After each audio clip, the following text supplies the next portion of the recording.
Bonjour, c'est Vincent, bienvenue sur Leadershift. Aujourd'hui, un épisode consacré à moi.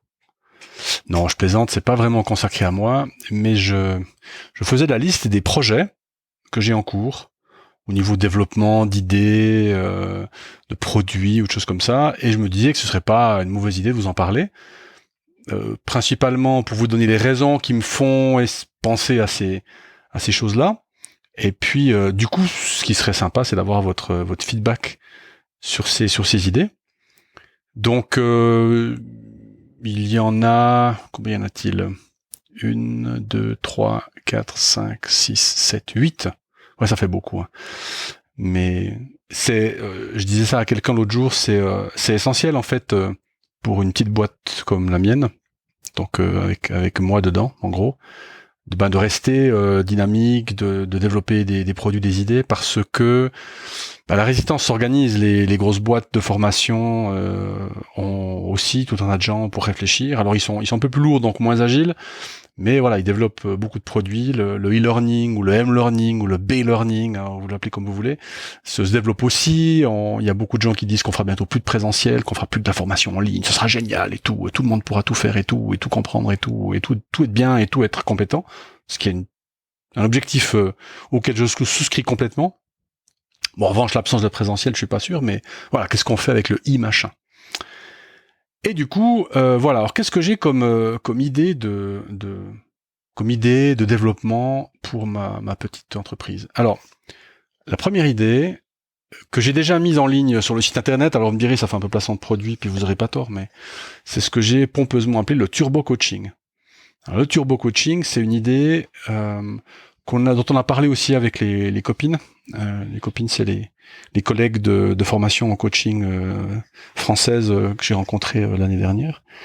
Et on continue à s'entendre par Skype toutes les 6 semaines pour faire un peu un update sur ce qui se passe avec notre formation, notre coaching. Et donc, on disait turbo coaching, c'est pas mal parce que ce serait l'idée d'avoir quelque chose de court. Quelque chose de très ponctuel, précis, impact. Et donc, sur le site aujourd'hui, si vous allez sur la page Turbo Coaching, vous verrez, en gros, c'est laissez-moi un message. Donc, il y a un petit bouton, vous cliquez, vous me racontez votre truc, vous mettez votre email quand même, parce qu'il faut que je puisse vous contacter. Et puis, on organise une séance de coaching d'1 quart d'heure. Et c'est gratuit. À votre avis, combien est-ce que j'ai eu de demandes jusqu'à présent ? Je vous laisse réfléchir, genre 10 secondes, parce que c'est des calculs très complexes, hein. Demande et tout, le prix. Une. Voilà. Bon. Eh ben, demandez-moi pas pourquoi. Alors, j'ai pas non plus 500 000 visiteurs par jour, mais quand même.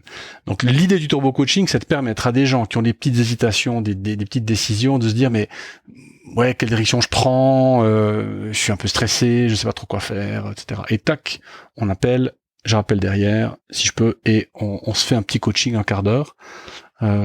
C'est le dépannage, en fait. C'est vraiment le plombier, quoi. Hein. Donc, c'est l'idée à la base de ce service-là.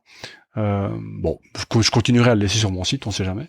Mais c'est vrai que j'étais un petit peu déçu. Je me disais en plus comme c'est gratuit. Alors vous me direz pourquoi c'est gratuit. C'est gratuit parce que comme ça, je peux aussi voir les problèmes qu'ont les gens, préparer une réponse peut-être un peu plus détaillée. Mais puis ça me plaisait en fait de pouvoir donner un peu de temps à des gens gratuitement finalement. Mais bon, voilà. Donc Turbo Coaching, c'est la première. La deuxième, je me suis intéressé il y a quelque temps au management agile. Alors le problème c'est qu'entre-temps c'est devenu super à la mode, tout le monde en parle. Et j'ai un article d'ailleurs sur le blog où j'essaye de mettre 2-3 idées en place. Et donc là l'idée c'était plutôt à les entreprises de leur montrer quelques outils d'agilité pour la gestion de leurs équipes. Et donc je l'ai pas vraiment développé, c'est resté un petit peu à l'état de larve. Le papillon s'est pas envolé, simplement parce que tout le monde en parle, quoi. C'est partout. Même dans la presse, vous lisez les journaux, on parle d'agilité un peu dans tous les coins. Je veux pas dire que je vais pas le faire, mais c'est vrai que du coup c'est pas le truc le plus discriminant ou le plus, c'est pas avec ça que je vais pouvoir me démarquer ou apporter une valeur ajoutée que les autres peuvent pas ajouter. Donc ça c'est le deuxième truc. Ensuite le troisième, c'est quelque chose que je développe avec Fabien Noir, qui est une personne que j'ai appris à connaître dans une entreprise dans laquelle je suis intervenu. Et avec Fabien, on développe un truc qui s'appelle Improv Leadership. Et donc, l'idée, c'est de développer le leadership des gens, donc de tout le monde, il n'y a pas besoin d'être manager ou cadre, en mélangeant théâtre d'improvisation et formation. Fabien, c'est un spécialiste du théâtre d'impro. Moi, je suis formateur, et puis on s'est mis ensemble et on essaie de faire un truc qui permette aux gens de développer, mais quelque chose de vécu. Parce qu'en plus, ça se passe, le début de la formation se passe sur scène, en fait. On va en théâtre et on se met sur scène, et donc on se met en scène. Et donc on espère avec ça pouvoir décaler les gens, pas les provoquer, parce que c'est pas une provocation au sens négatif, c'est les décaler, je dirais, les bouger, pour qu'ils se rendent compte, en fait, il y a plein de choses qu'ils arrivent à faire, mais qu'ils font pas par habitude ou par peur.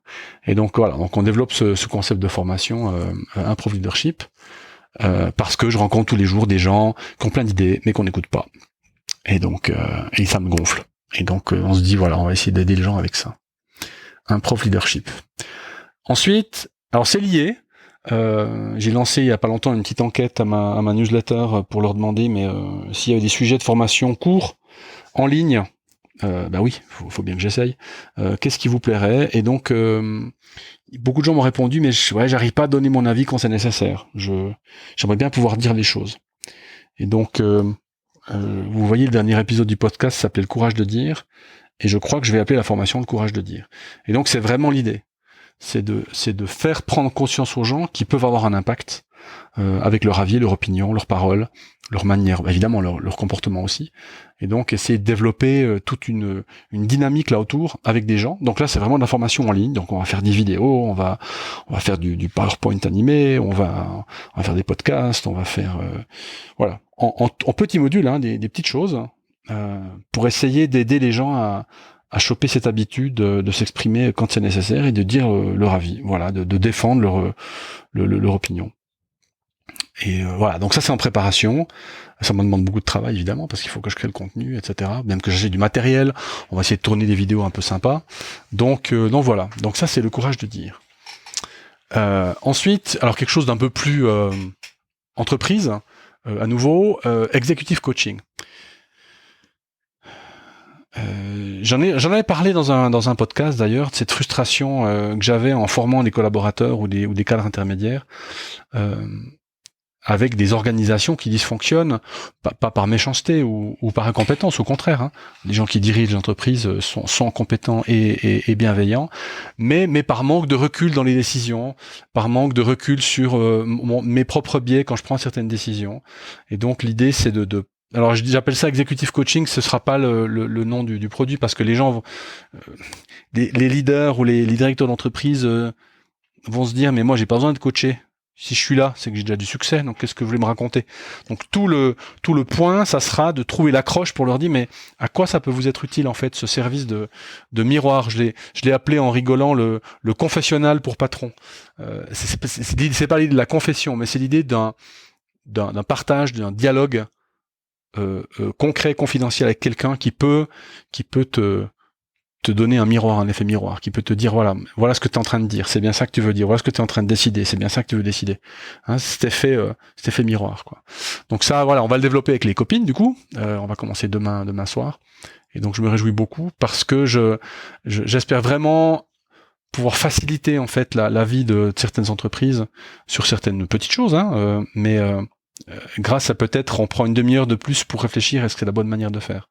J'ai eu l'occasion de travailler récemment avec un directeur qui devait changer l'organisation et on a bossé sur la com, sur comment il allait dire les choses et tout, et je crois qu'il en est vraiment content. Et du coup moi aussi, parce que ça va faciliter l'adoption par les gens par rapport à on balance le mail avec la nouvelle organisation et puis démerdez-vous avec quoi. J'ai rencontré une autre personne dans un de mes cours qui venait me mauditer d'ailleurs. Alors c'était sympa parce que c'était pas trop un audit du coup. Et là, l'idée c'est, elle est spécialiste en relations publiques, communication et tout. C'est quelqu'un de très pointu là-dessus. Et on s'est dit qu'il fallait absolument qu'on aide certaines personnes à convaincre, à expliquer. Alors c'est pas tout à fait la même chose, mais disons à faire passer leur message de la manière la plus claire possible, la plus percutante possible, pour qu'ils soient compris et entendus. Alors vous voyez qu'il y a un petit peu un thème commun, aider les gens à s'exprimer. C'est vrai dans l'improv leadership, c'est vrai dans le courage de dire, et c'est vrai aussi là dans le cours convaincre. Donc ce sera un mélange convaincre, influencer, développer son réseau, etc. qu'on va essayer de mettre en place, mais là ce sera pas avant vraisemblablement l'année prochaine. Mais on y pense parce que on imagine qu'il y a un besoin. Chez tout le monde, chez les gens qui au boulot de nouveau ont tout un tas de choses à faire, mais peut-être pas beaucoup de moyens pour y arriver.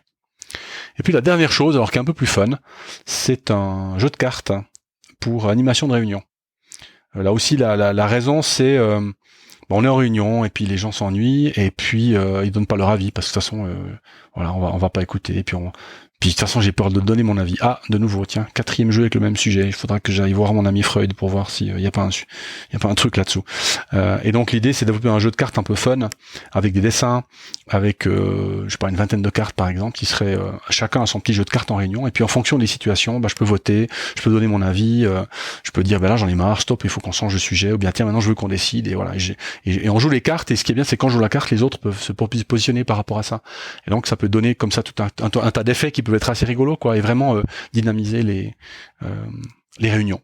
Puisque dans beaucoup d'entreprises, d'organisations, la réunion c'est la maladie du siècle. Et donc voilà, comment est-ce qu'on peut faire pour améliorer ça. Donc ça c'est en cours. J'ai déjà plus ou moins décidé quelle carte il y aurait. On travaille avec un groupe d'ailleurs, avec un groupe de 3 personnes, donc 4 avec moi. Et voilà, donc c'est sympa, on s'amuse bien avec ça. Ça c'est le jeu de cartes. Voilà, je crois que je les ai toutes dites. Je crois que j'en ai oublié aucune. Donc voilà, ça c'est l'update Coapta. Qu'est-ce qui se passe en termes de développement. Ce qui serait cool, c'est si vous voulez me laisser un message sur une de ces idées en disant ça c'est vraiment débile, ça c'est une bonne idée, j'ai envie d'y participer d'ailleurs, pourquoi pas. Les feedbacks sont toujours bons à prendre. Donc du coup, vous pouvez laisser un message sur le site, vous pouvez m'envoyer un mail. Et puis voilà, ça me fera plaisir d'en parler avec vous. Voilà, si vous voulez soutenir le podcast, vous pouvez en parler autour de vous. Parce que voilà, c'est gratuit, ça restera gratuit, c'est pas l'idée de faire payer, mais c'est vrai que plus on est à écouter, plus on peut partager. Ou alors laisser une revue sur iTunes ou sur les autres sites ou applis sur lesquels vous écoutez le podcast. Voilà. Alors à bientôt au prochain épisode. Ciao.